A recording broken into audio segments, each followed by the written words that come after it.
আসসালামু আলাইকুম। আপনারা দেখতে পাচ্ছেন এই মুহূর্তে আমি মাশরাফি বিন মুর্তজার বাড়িতে আছি। তো দেখতে পাচ্ছেন মাশরাফি বিন মুর্তজার বাড়িতে এখন অগ্নিশিখা হয়ে গেছে।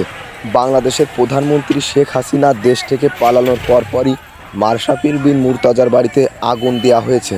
এই মুহূর্তে কিছু লোক আগুন দিয়ে পালিয়ে চলে গেছে, তাদেরকে আমরা দেখতে পারিনি।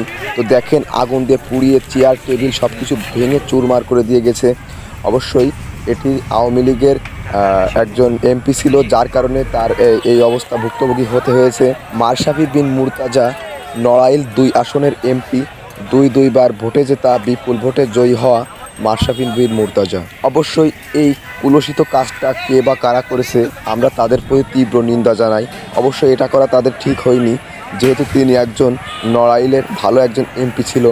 তিনি কারোর উপর জুলুম কিংবা কোনো নির্যাতন চালাননি। তিনি সবসময় সাধারণ মানুষের পাশে ছিলেন, কিন্তু সাধারণ মানুষ তাকে বুঝতে পারেনি। তিনি খুব মহান একজন মানুষ ছিল। তিনি একজন আওয়ামী লীগের বড় নেতা হওয়ার সত্ত্বেও তার ভিতরে আওয়ামী লীগের যে স্বৈরাচারী ভাব সেটা তার ভিতর ছিল না। তিনি সাধারণ মানুষের মতো চলাফেরা করতেন এবং খুব সাধারণ জীবনযাপন তিনি নির্ভর করে উঠেছিলেন।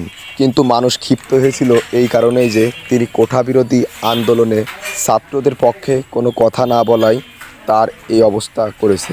তার ঘরের মধ্যে বাড়ির ভিতরের অবস্থাটা দেখে আমার সত্যি অনেক খুব খারাপ লাগছে।